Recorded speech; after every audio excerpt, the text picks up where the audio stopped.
I want to be precise with the terminology that we're using here. So when we talk about feeling triggered, that's a very specific terminology that means it's bringing up something related to a trauma that we've experienced in the past. Yeah, and it's also possible to feel flooded, which essentially feels very similar, but it's not necessarily associated with trauma in the past. And that might be from things like, things are just getting on top of me at the moment, and what we call our window of tolerance is becoming very narrow. I didn't really experience necessarily very much trauma in my childhood, but still I'm feeling very depleted. And so my child's behavior is pushing my buttons. So then I would say I'm feeling flooded. If I'm feeling triggered, it is a result of some kind of trauma. And I have this theory, firstly, that we don't actually have a need for control. That control isn't really a need. What control does is it masks the needs that are underneath. Control masks a need for me to feel safe, for me to feel as though I'm raising my child in a way that is aligned with my values, maybe with what my mother-in-law is telling me when I see her every Sunday or whenever it is, with what culture our culture says is an acceptable way to raise children. And so I think that control really masks a lot that's underneath. And when we are flooded or triggered by our child's behavior, what's typically happening is especially if we're triggered, it's reminding us of something that has happened to us in the past.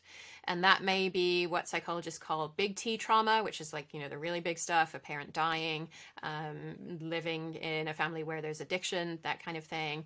Little T trauma, which is more like divorce and bullying in school. In my view, the way that our parents socialized us conditioned us to experience, they made it so that we experience trauma in the way that they raised us. So let me explain that. So maybe I have a huge love of art, and it's just something I want to spend all my time doing. And my parent says to me, well, art's never going to pay the bills. So you can do it on your spare time if you want, but it's not a job. It's not a real profession. So get your homework done. And so that's capitalism at work, right? That's our parent wanting us to be self-sufficient in life, to be able to take care of ourselves. But the way that they did it minimized this thing that we love so much. And now maybe I don't even do art anymore, because just thinking about doing art makes me feel just really, flat and tensed up, because I associate it with my parent telling me it's not real. What you're doing is not important. When we have an idea about how we want to do something and our parent says, no, we're not doing it that way, we're doing it my way, and stop